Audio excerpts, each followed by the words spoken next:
Pebbles Bengali। ব্রাহ্মণ আর ছাগল। একদিন এক ব্রাহ্মণ পাশের গ্রাম থেকে ফিরছিলেন।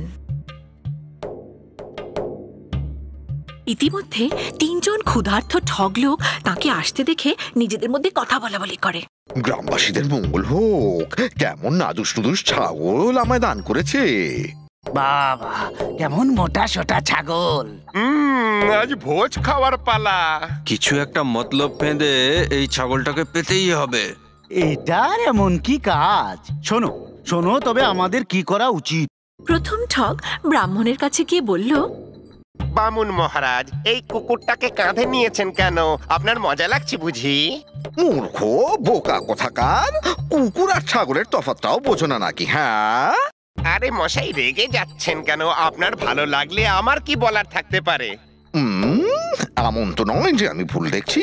না না, এটা তো ছাগলই। হ্যাঁ, কিছু দূর যেতেই দ্বিতীয় ঠগ তাকে ধরল। বামুন ঠাকুর, আপনার ওই মরা বাছুরটা ভীষণই সুন্দর, কিন্তু ওটাকে কাঁধে চড়িয়ে ঘুরে বেড়ানো আপনাকে শোভা দেয় না। আপনি একজন ব্রাহ্মণ। তুমি একটা অন্ধ নাকি? হ্যাঁ, দেখতে পাচ্ছ না এটা একটা জ্যান্ত ছাগল, বাছুর নয়। রেগে যাবেন না, ক্ষমা করুন, হয়তো এটা আমারই ভুল। এটা কি হচ্ছেটা কি? আমি পাগল না ওরা সবাই ছাগল? ব্রাহ্মণ কিছু দূর যেতে না যেতেই, ও বামুন ঠাকুর, ওই গাধাটাকে নিচে ফেলো, না হলে লোকে নানা রকমের কথা বলবে। না না না, তিনটে লোক ভুল কি করে হতে পারে? নিশ্চয়ই এটা ছাগল নয়, এটা কোনো মায়াবী ভূত। গ্রামবাসীরা আমার সঙ্গে ভালো ঠাট্টা করেছে। ঘাবড়ে গিয়ে বামুন ঠাকুর নিঃশব্দে ছাগলটাকে কাঁধ থেকে নামিয়ে তাড়াতাড়ি সেখান থেকে পগার পার। ব্রাহ্মণ ওখান থেকে যাওয়া মাত্রই তিনটি ঠগ ওই ছাগলটাকে মেরে রান্না করে খেয়ে ফেলল। আত্মবিশ্বাস অত্যন্ত জরুরি। কুকুর আর গাধা। কোনো এক সময় সুদূর বেনারসে থাকতো এক থোপা। সে একটি গাধা আর একটি কুকুর পেলে রেখেছিল। চলো, আজকের দিনটা শেষ হলো। আজকে অনেক খাটনি গেল, এবার শান্তিতে একটু ঘুমোনো যাক। দেখলে, আজ মালিক আবার আমায় খাবার দিতে ভুলে গেলেন। কয়েক ঘন্টা বাদে মাঝরাতে এ দেখি গভীর নিদ্রায় মগ্ন। আমার কপালটা ভালো দেখছি, তাড়াতাড়ি সবকিছু নিয়ে কেটে পড়ি। ভগবান, ঘরে তো একটা চোর ঢুকেছে আর আমার মালিক নাক ডেকে ঘুমোচ্ছে। গাধা তৎক্ষণাৎ কুকুরকে সাবধান করে দিল। আমাদের বাড়িতে চুরি হচ্ছে আর মালিক গভীর নিদ্রায় মগ্ন, তাড়াতাড়ি ওনাকে জাগাও। আমি কেন জাগবো? উনি আমার খেয়ালই রাখেন না। চুরি হলে তবেই উনার আমার কথা মনে পড়বে, আর তারপর আমার ভালো দেখাশোনা হবে। নীচ, বেঈমান, নিজের মনিবের ব্যাপারে তুমি এই ভাবো? তোমার লজ্জা করে না? এত অবহেলার পরেও আমি সম্মান করব? আমি ওকে জাগাতে পারবো না। তাহলে আমাকেই মালিককে জাগাতে হবে, না হলে চোর সব চুরি করে পালিয়ে যাবে। এই মূর্খ গাধাটা মনে হচ্ছে আশেপাশে সবাইকে জাগিয়ে দেবে। এখান থেকে পালিয়ে যাওয়াই ভালো।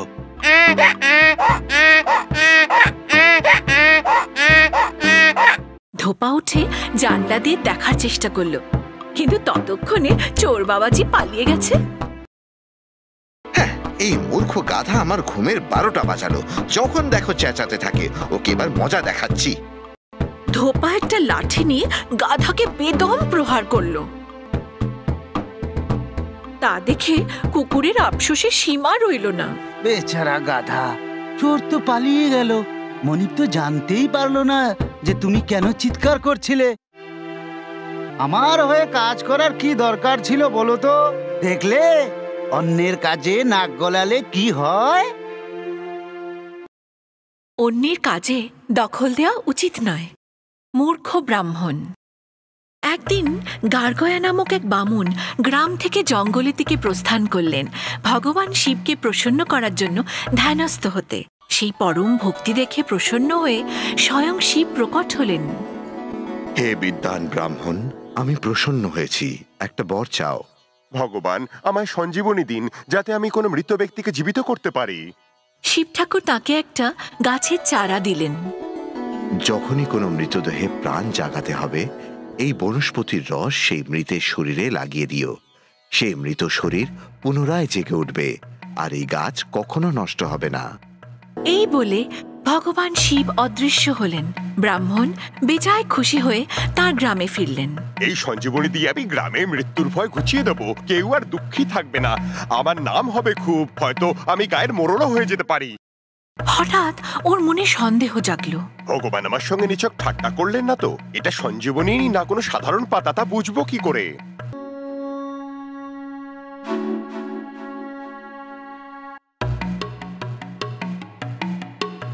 কিছু না ভেবেই সেই গাছের কিছু পাতা নিজের হাতে পিষে তার রস সেই মৃত বাঘের উপর ঢেলে দিল।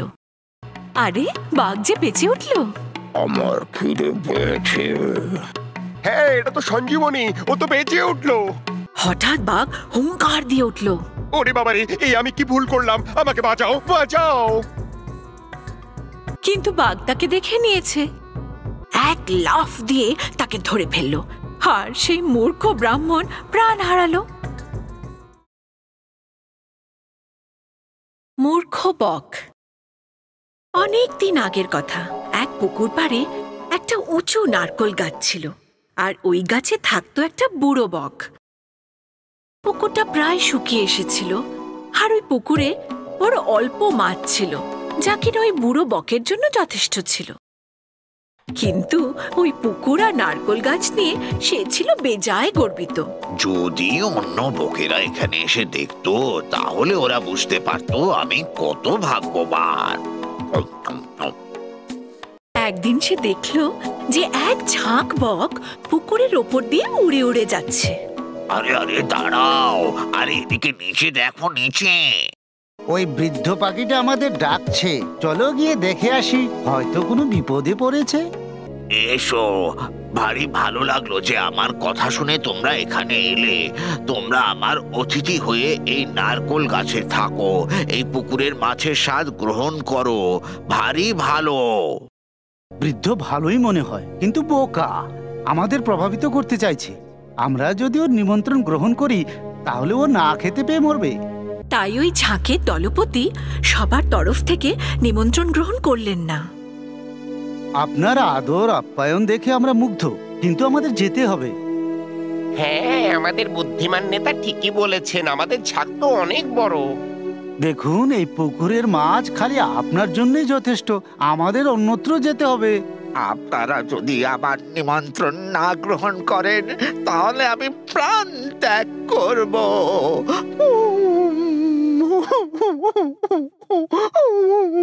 ঝাঁকের দলপতি তখন নিরুপায় হয়ে নিমন্ত্রণ গ্রহণ করে নিলেন। ঠিক আছে, আমরা আপনার অতিথি হতে রাজি। আসুন, আমরা সবাই মিলে গাছের উপর বসি। সব বকেরাই তখন নারকোল গাছের উপর গিয়ে বসল, আর বুড়ো বক গর্বের সাথে বলল, আসুন, আরাম করুন। যখনই খিদে পাবে, পুকুরের মাছ খেয়ে নেবেন। এখানে সবার জন্যই যথেষ্ট মাছ রয়েছে। বকের ঝাঁক ওনার কথা মেনে মনের আনন্দে পুকুরের মাছ খেতে শুরু করলো। এই যে শুনছো, আমি তোমার চেয়ে বেশি মাছ খেতে পারি। আরে তুমি কি খাবে? আরে আমি এখনো পর্যন্ত 6টা মাছ খেয়ে ফেলেছি, তোরা দুজনে ওর থেকে বেশি খেয়ে দেখা দেখি। এমনি করতে করতে পুকুরের সব মাছ শেষ হয়ে গেল।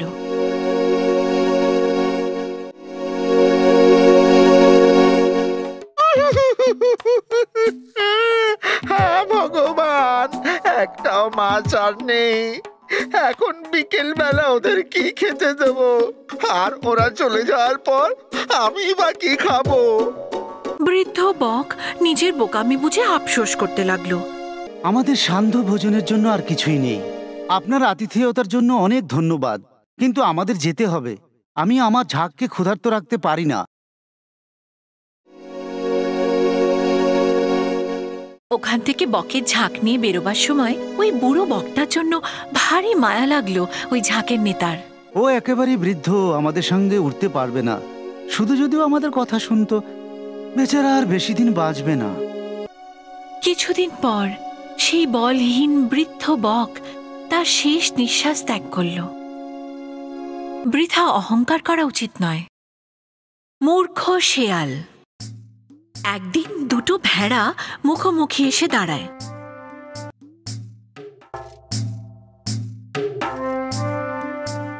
রাস্তাটা ছিল সরু, আর দুজনের মধ্যে কেউই একে অপরকে আগে যেতে দিতে রাজি নয়। তুই সরে যা আমার রাস্তা থেকে। দুজনেই যাবার রাস্তা নিয়ে ঝগড়া করতে লাগলো। রক্ত বইতে লাগলো। এক শেয়াল দূরে দাঁড়িয়ে সবকিছু দেখছিল, কিন্তু সে ছিল মূর্খ শেয়াল। সে তখন ভাবলো, কত রক্ত বেরোচ্ছে দেখো, খেতে যে দারুণ লাগবে। একটু অপেক্ষা করি যাতে আরো রক্ত বেরোয়। লড়তে থাকুক, লড়ে যাও ভাই, লড়ে যাও। এদিকে ভেড়ার লড়াই তো চলল। প্রচুর রক্ত বইতে শুরু করলো। হঠাৎই কিছু না ভেবেই ওই মূর্খ শেয়াল রক্ত খাওয়ার লোভে দুজনের মধ্যে লাফিয়ে পড়ল। শিয়ালকে তাদের মাঝখানে দেখে ভেড়ারা আরো রেগে গেল। দুজনে একসাথে তাকে শিং দিয়ে গুঁতোতে থাকলো। শেয়াল ওখানেই মারা গেল। এবার দুটো ভেড়ারই মাথা ঠান্ডা হয়ে গেল, আর দুজনেই নিজের নিজের রাস্তায় চলে গেল। ভাবনা চিন্তা না করে কোনো কাজ করা উচিত নয়। অহংকারী ভ্রমর। সে বহুদিন আগের কথা। জঙ্গলের মধ্যে থাকতো এক ভ্রমর। সবাই তার রূপের প্রশংসা করত। ভ্রমর নিজের সৌন্দর্যের ব্যাপারে খুব অহংকারী ছিল। একদিন এদিক ওদিক উড়তে উড়তে একটা বাচ্চা হাতিকে দেখতে পেল। সে গিয়ে সেই ছোট্ট হাতির কানের ওপর বসলো। আরে কে এটা? আরে আমি সবচেয়ে সুন্দর ভ্রমর। আমায় চেনো না? নিজেকে দেখো কেমন কুৎসিত আর মোটা তুমি।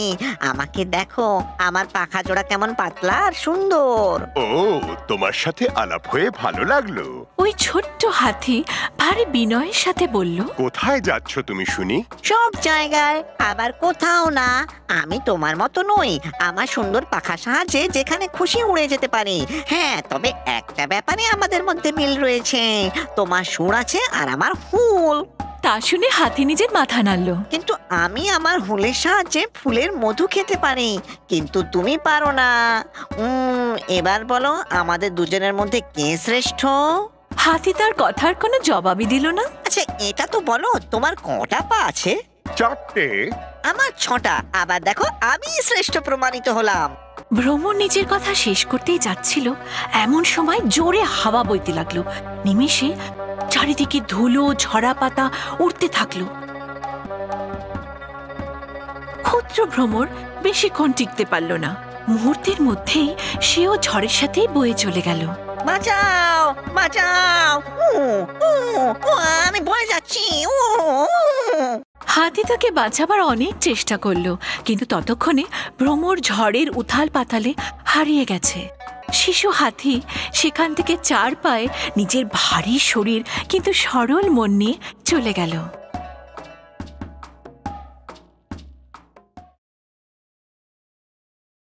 বাঘ আর যাত্রী। একদিন একটা বৃদ্ধ বাঘ ঘন জঙ্গলের এক কাদা ভরা ডোবার পাশ দিয়ে যাচ্ছিল। তখন তার নজর পড়ল একটা সোনার বালার ওপর। এই বালাটা আমি রেখে দিই, কোন কাজে লাগতে পারে। এটা সবাইকে লোভ দেখানোর কাজে লাগবে। এবার আমি শিকারের জন্য অপেক্ষা করি। ঠিক সেই সময় এক যাত্রী পুকুরের ওই পাড় দিয়ে যাচ্ছিল। বাঘের নজর পড়ল ওই যাত্রীর উপর। আহা, মানুষ খেতে বড় সুস্বাদু আর তারা লোভীও হয়।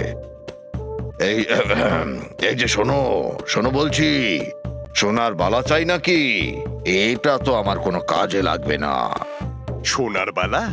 আরে বাহ, ভারী সুন্দর তো, কিন্তু না, এর জন্য আমি আমার প্রাণ দিতে পারবো না। কিছুক্ষণ ভাবার পর সে বলল, বালাটা পেলে তো ভালোই হতো, কিন্তু তোমার মতো হিংস্র পশুর উপর ভরসা করি কি করে? তোমার কথাটা ঠিকই। আগে আমি অনেক খারাপ ছিলাম, কিন্তু এক সন্ন্যাসী আমার জীবন বদলে দিয়েছেন। এই পারে এসো আর নির্ভয়ে সোনার বালাটা নিয়ে যাও।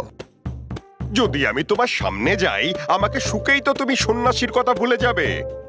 আরে না না, এমনিতেও দেখো আমি বৃদ্ধ হয়ে গেছি, আমার নখেও সেই জোর নেই। একদম ভয় পেও না। এসো এসো, এই পারে এসে বালাটা নিয়ে যাও। যাত্রীর লোভ তখন তার বাঘের ভয়ের চেয়েও বেশি হয়ে গেল। মনে হয় ও সত্যি বদলে গেছে। যাই, মালাটা নিয়ে আসি।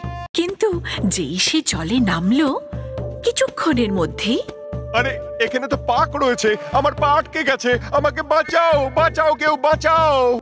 বাঘ বাবাজি তখন অনায়াসে যাত্রীর কাছে গিয়ে তাকে বাইরে টেনে এনে তার উপর ঝাঁপিয়ে পড়ল। হে ভগবান, আমি কত মূর্খ! আমার লোভী আমার কাল হলো। বাঁচাও, বাঁচাও, বাঁচাও, বাঁচাও। মনুষ্য জাতির পতনের কারণই হলো লোভ। Pebbles Bengali